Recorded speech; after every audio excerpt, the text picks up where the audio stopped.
On gagne de l'estime de soi simplement parce que notre parole, nos pensées, nos actions sont en alignement.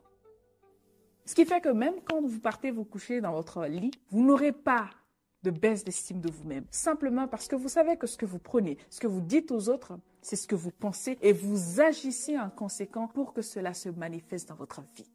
Donc, littéralement dit, la confiance en vous, c'est votre capacité à aligner votre pensée, votre intention, à simplement vos actions. Et à partir de l'instant, un exercice que je peux vous donner afin d'aligner tout ceci, c'est définir déjà, d'identifier vos objectifs, savoir exactement ce que vous voulez de la vie, qu'est-ce que vous voulez accomplir, quel impact vous voulez avoir, jusqu'où vous voulez aller, découvrez votre mission de vie. Cette histoire de mission de vie, je le dis tout le temps, mais ça va être très déterminant pour votre vie, tout simplement. Un homme qui ne vit pas dans sa mission de vie vivra une vie d'à peu près. Donc, ça va être plus que primordial de travailler sur cet aspect de votre vie. Une fois que vous avez découvert tout ceci, la deuxième étape, c'est de vous assurer de poser un petit pas tous les jours dans le but d'accomplir cette mission finale.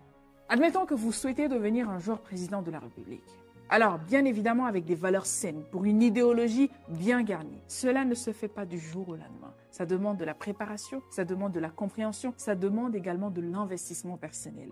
Vous commencez déjà à vous apprendre. Parce qu'il y a un adage très célèbre d'un homme très intelligent qui disait que, je pense que c'est de Bob Marley, si je ne dis pas de bêtises, ou je ne sais plus quel auteur, vous me le direz dans les commentaires. Et j'aime beaucoup particulièrement cette citation parce que pour moi, ça veut tout dire. Plutôt que de vouloir changer le monde, commencez déjà par changer votre monde. Et ça commence déjà par l'auto-éducation. Comment vous faites pour investir en vous pour accomplir cette vision que vous aviez? Donc ça va être très important à partir de l'instant d'investir en vous. Regardez, divisez votre objectif ou votre vision en 3 grandes parties. Chaque partie a des sous-objectifs. Chaque partie a des actions à accomplir pour atteindre la vision finale. Donc à partir de l'instant, lorsque vous voulez travailler votre confiance en vous, on pose des actions. Retenez une seule chose de cette vidéo et cette chose serait confiance en soi égale à l'action.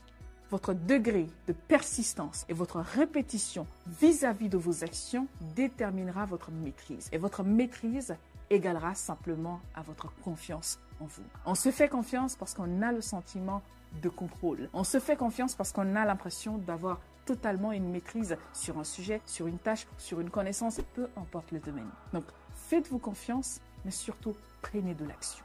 Chaque petite action vous approchera de votre confiance en vous, de votre but. Et c'est ainsi, en fait, que vous pouvez vous octroyer, du moins, vous pouvez vous donner cette liberté, cette légitimité d'être à la hauteur. Vous ne pouvez pas prétendre avoir une confiance en vous si vous ne travaillez pas suffisamment sur ce qui vous fait vibrer. Donc, à partir de l'instant, on oublie les blablas, on oublie les affirmations, on prend juste de l'action. Juste de l'action.